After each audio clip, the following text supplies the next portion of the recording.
This lesson is Nelson Mandela Long Walk to Freedom, an autobiography. In this lesson, we will get to know how the black Africans had to struggle against their slavery in the hands of white Africans in the leadership of Nelson Mandela. इस lesson में white Africans and black Africans के बीच जो racial struggle थी, जो भेदभाव था, और white Africans dominate करते थे, ओवर पावर कर रखा था उन्होंने, और उनकी ब्लैक अफ्रीकन्स की लाइफ बिल्कुल स्लेव्स के जैसी थी, बहुत ज़्यादा डिस्क्रिमिनेशन था। तो किस तरह से ब्लैक अफ्रीकन्स ने नेल्सन मंडेला की लीडरशिप में इतनी हार्ड स्ट्रगल की और लास्ट में they won. So this all has been described here in this lesson.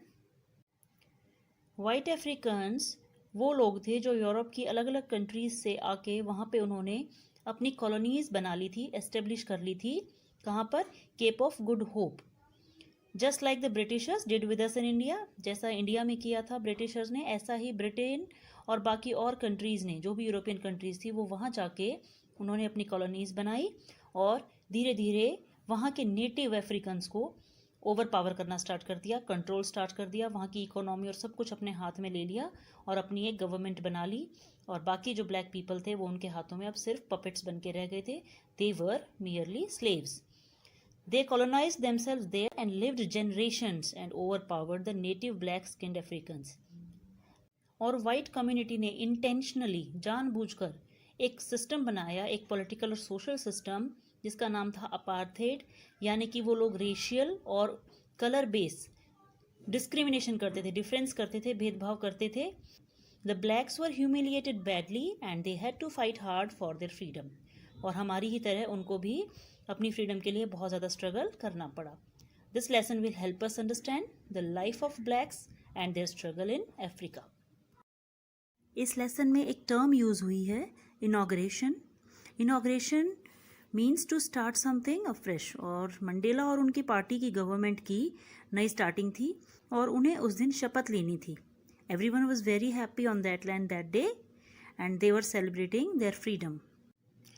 So let's begin with the lesson. I have left the first page, page number 16, for discussion with the exercise. When we will finish the reading of the lesson and will discuss the question answers, I will take up this page over there. So we'll start with the page number 17. 10th May dawned bright and clear. For the past few days, I had been pleasantly besieged by dignitaries and world leaders who were coming to pay their respects before the inauguration. Now here, Nelson Mandela himself letting us know how he felt that day and how special was that inauguration day. Inauguration day के बारे में आपको पहले बता चुकी हूँ। So यहाँ पे बताया है कि 10th मई को जिस दिन इनॉग्रेशन था, dawn means morning, day breakup, जब दिन निकलता है, तो उस दिन जो दिन निकला 10th मई को, it was very bright and clear.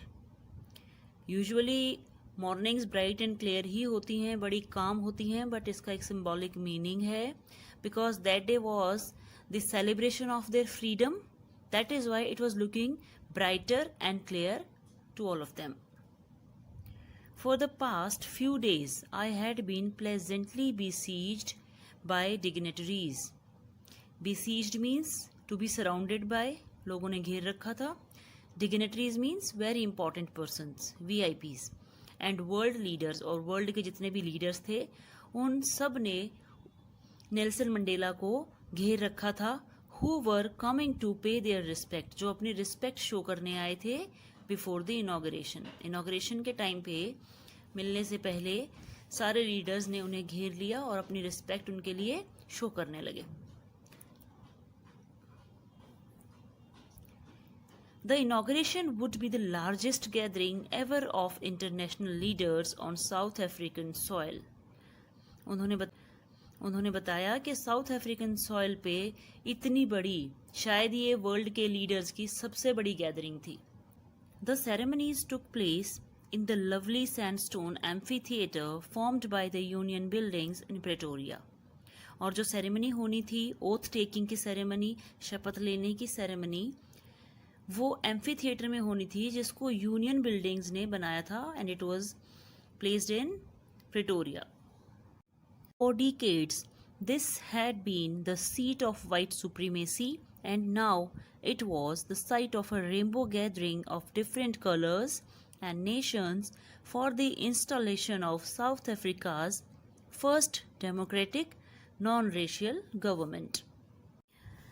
कई दशकों से this had been the seat of white supremacy. अब तक सफ़ेद जो अफ्रीकन्स थे, वाइट अफ्रीकन्स थे, सिर्फ उन्होंने ही गवर्न किया था और जब भी असेंबलीज होती थी तो सारे वाइट पीपल ही यहाँ पे प्रेटोरिया के इस हॉल में, इस एम्फी थिएटर में नज़र आते थे.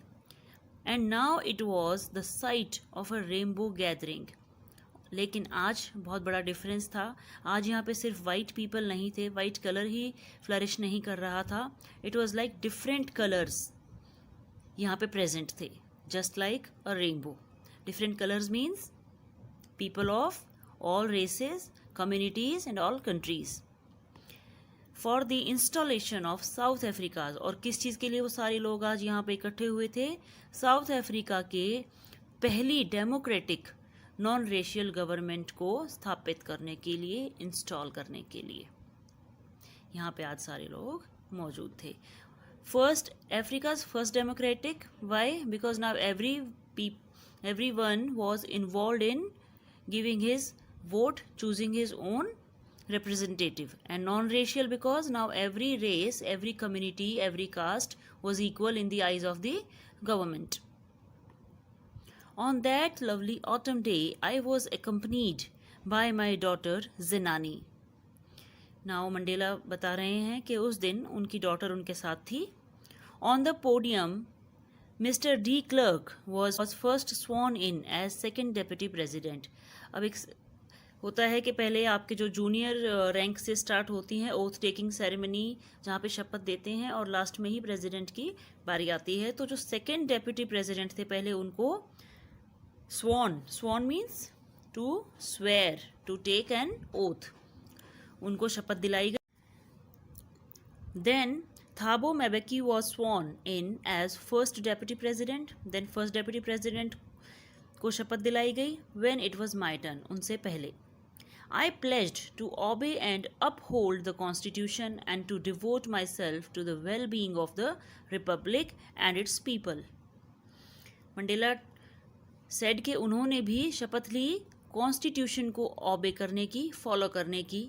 अपने यहाँ भी कॉन्स्टिट्यूशन को फॉलो करना मस्ट है, इंस्ट्रक्टेड है. ऑबे करना मीन्स जो भी चीज़ें लॉ में डाली गई हैं, जो भी आपके रूल्स एंड रेगुलेशंस हैं, जो लॉ सिस्टम है, उसको हम एज इट इज़ ऑबे करेंगे, डिसऑबे नहीं करेंगे, फॉलो करेंगे. एंड अपहोल्ड मीन्स उसको वैसे ही मेंटेन रखना है, बना के रखना है, डिस्टर्ब नहीं होने देना है. And to devote my self to the wellbeing of the republic. Now what is it republic? South Africa. तो साउथ अफ्रीका की वेलबींग के लिए, उसकी ग्रोथ के लिए उन्होंने कहा कि वो अपना सारी लाइफ डिवोट कर देंगे. And its people means people of the country. To the assembled guests and the watching world I said. अब जो लोग वहाँ पे खड़े थे, जो लोग वहाँ पे प्रेजेंट थे, असेंबल्ड गेस्ट, जितने भी गेस्ट आ रखे थे और जितने भी लोग उन्हें उस टाइम देख रहे थे through media also, I said, मैंने कहा. अब यहाँ से नेल्सन मंडेला की स्पीच स्टार्ट हो रही है. Now we will read whatever he said in his speech from here. Today, all of us do, by our presence here, confer glory and hope to newborn liberty. आज Mandela की speech है ये. आज हम सब जितने भी यहाँ पर प्रेजेंट हैं अपनी इस नई लिबर्टी को एक उम्मीद दे रहे हैं और एक ग्लोरी दे रहे हैं, एक सम्मान दे रहे हैं. Out of the experience of an extraordinary human disaster that lasted too long must be born a society of which all humanity will be proud. Now he told कि स्ट्रगल के टाइम पे जिसमें बहुत सारी लोगों की जानें गई हैं, इस तरह के एक्स्ट्रा ऑर्डिनरी घटना के बाद और उसके अनुभव से ये ज़रूरी है must be born a society of which all humanity will be proud, कि एक ऐसी सोसाइटी का निर्माण हो जिस पे सबको गर्व हो. We who were outlaws not so long ago have today been given the rare privilege to be host to the nation of the world on our own soil. अब वो कहते हैं कि जो पहले कुछ दिन पहले तक हम लोग जो आउटलॉज थे, outlaws means who डिसओबेज the law, ऐसे लोग थे जिनको कानून को न मानने वाला कहा जाता था. आज हम एक अलग ही विशेष प्रिविलेज हमें मिला है कि हम अपनी कंट्री को होस्ट करें वर्ल्ड के लिए अपनी ही सॉइल पर. Means he was happy to have freedom to host himself, host his country in front of the world on his own soil. Means he was celebrating his freedom. We thank all of our distinguished international guests. अब वो जितने भी VIPs, international guests, leaders वहाँ पे आए हुए थे, उन सबको थैंक यू बोलते हैं फॉर हैविंग कम, कि वो वहाँ पे आए. To take possession with the people of our country, कि हमारी कंट्री के लोगों के साथ वो आके यहाँ खड़े हुए. Of what is after all a common victory for justice, क्योंकि ये जस्टिस के लिए, न्याय के लिए हमारी अकेली जीत नहीं है, ये पूरे वर्ल्ड की जीत है. For piece, for human dignity, justice की, शांति की और ह्यूमन डिग्निटी. इंसान सबसे बड़ा है, इंसान की डिग्निटी मेंटेन रहना, उसकी वैल्यू होना बहुत ज़रूरी है. और ये चीज़ें आज यहाँ पर रिफ्लेक्ट हो रही हैं, जिसके लिए उन्होंने वर्ल्ड लीडर्स को थैंक यू बोला कि वो भी वहाँ आए और इस विक्ट्री का हिस्सा बने. We have at last achieved our political emancipation. Emancipation means freedom. कि finally आज हमें अपनी political freedom मिल गई है. We pledge ourselves to liberate all our people from the continuing bondage of poverty, deprivation, suffering, gender and other discriminations.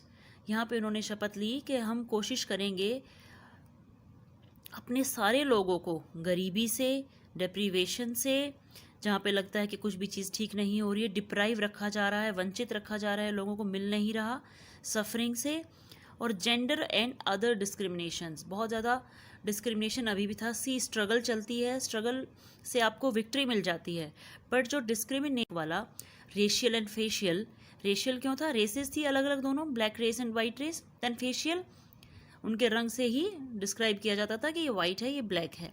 तो ये discriminations आगे ना रहें, लोगों के दिल में ये भेदभाव ना रहे, इसको ख़त्म करने की, गरीबी को ख़त्म करने की उन्होंने शपथ ली कि वो कोशिश करेंगे मेरे देश में गरीबी और इस तरह का किसी भी तरह का डिप्रीवेशन और डिस्क्रिमिनेशन ना रहे.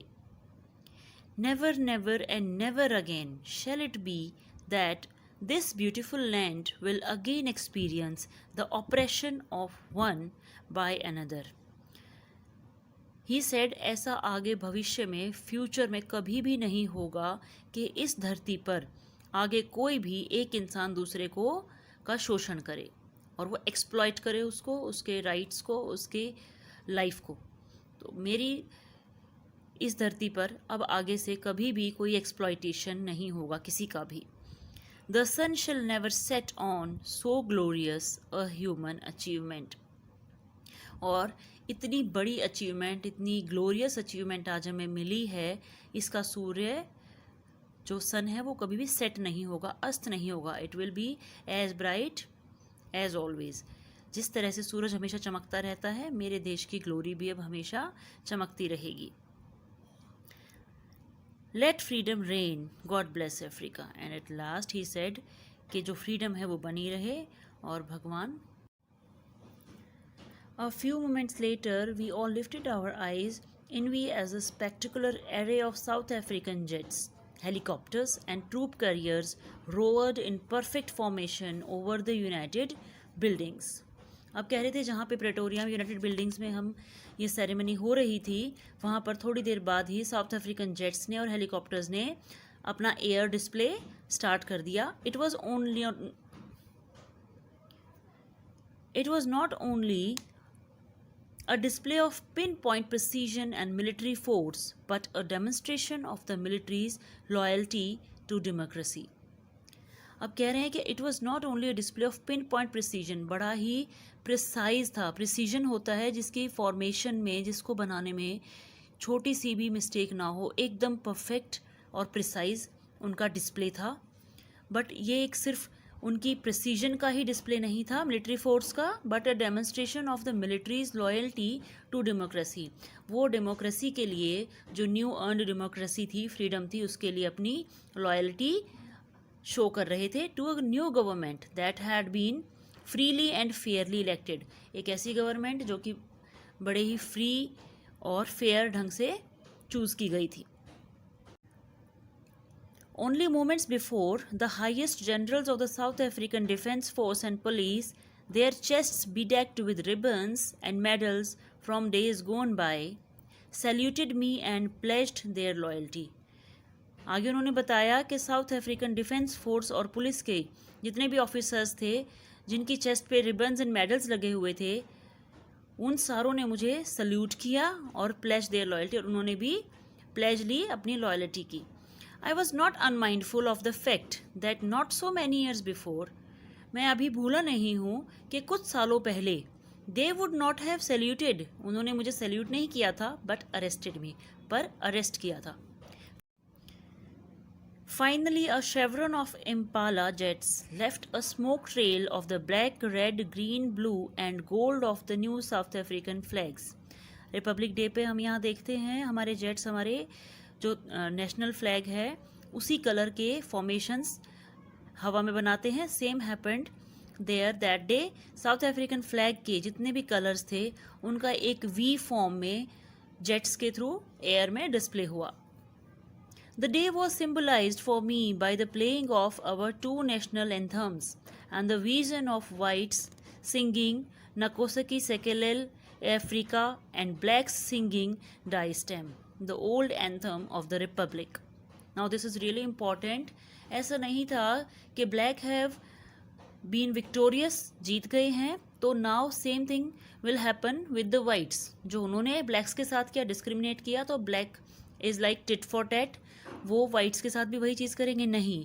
Now in this new formed government everyone was equal, there was no racial discrimination, पहले भी बताया है। इसीलिए एक और चीज़ यहाँ पे हुई कि जितने भी दोनों नेशनल एंथम्स, अब तक क्या था कि वाइट पीपल का जो नेशनल एंथम था वही यहाँ पे सिंग होता था, गाया जाता था, वाइट पीपल का ही जो नेशनल एंथम था उसे गाया जाता था। But this time black people का भी नेशनल एंथम, दोनों ही नेशनल एंथम गाए गए।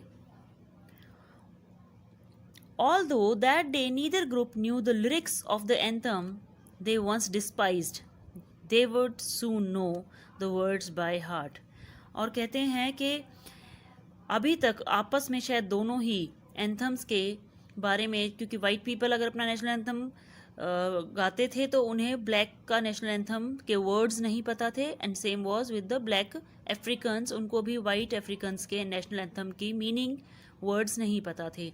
तो ही सेड कि शायद अभी इन लोगों को इसके वर्ड मीनिंग समझ में नहीं आ रहे हैं कि एग्जैक्टली इसमें क्या मैसेज है, बट जल्दी ही वो इस चीज़ को दिल से याद कर लेंगे। On the day of the inauguration, I was overwhelmed with a sense of history. Overwhelmed means become emotional. अब कह रहे कि इनॉग्रेशन के दिन मुझे अपना सारा लाइफ टाइम याद आ गया, अपनी हिस्ट्री याद आ गई, और मैं बहुत इमोशनल हो गया उस चीज़ को याद करके। In the first decade of the 20th century, a few years after the bitter Anglo-Boer War and before my own birth, the white-skinned people of South Africa patched up their differences and erected a system of racial domination against the dark-skinned people of their own land.